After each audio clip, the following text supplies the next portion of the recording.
Баршаңызға сәлем, сіздермен бірге бүгін панчо тортын дайындайтын боламыз. Бізге керекті 2 жұмыртқа,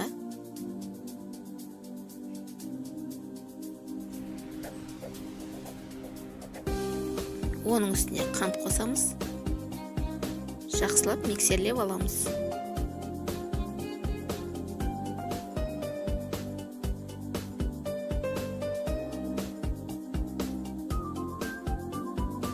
Оның үстіне сүт қосамыз, ертілген сарымай қосамыз, жақсылап араластырып аламыз.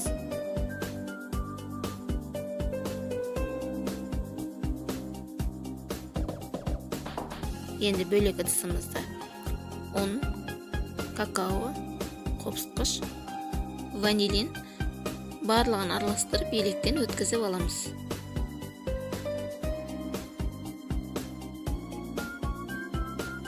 Ұнымызды алдын ала дайындап қойған жұмыртқамызға үстіне құйып араластырамыз.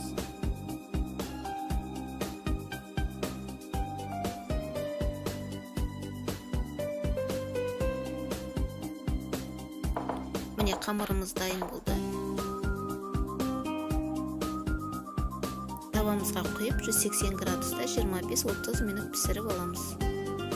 Ары қарай кремімізді дайындаймыз. Ал кремді қалай істеуді осы видеодан қарап кетсеңіз болады. Ссылкасын төменде қалдырып кетемін. Міне коржиларымыз да дайын болды. Барлығын бөлшектерге бөліп аламыз. Құрғақ ыдысымызға пленка төсеп аламыз. Енді коржиларымызды кремге аунатып, барлығын ыдысымызға жайып шығамыз. Оның үстіне банан қойып шығамыз. Ары қарай тағы коржиларымызды кремге аунатып саламыз. Міне тортымыз дайын болды. Бетін пленкамен жауып, тоңазытқышқа жарты сағатқа салып қоямыз.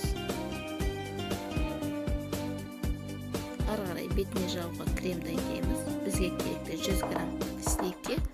Оның үстіне 2 ас қасық қант қосып, жақсылап араластырып аламыз. Креміміз дайын болды. Оны тортымыздың бетіне жағып аламыз.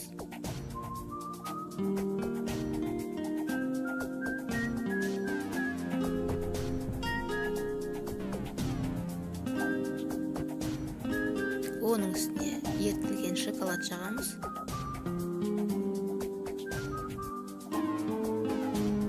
Барлығын осылай жағып шығамыз. Тортымыз дайын болды. Өте жұмсақ та дәмді болып шығады. Достар, менің каналыма тіркеліп, лайк, комментарий қалдырып кетіңіздер.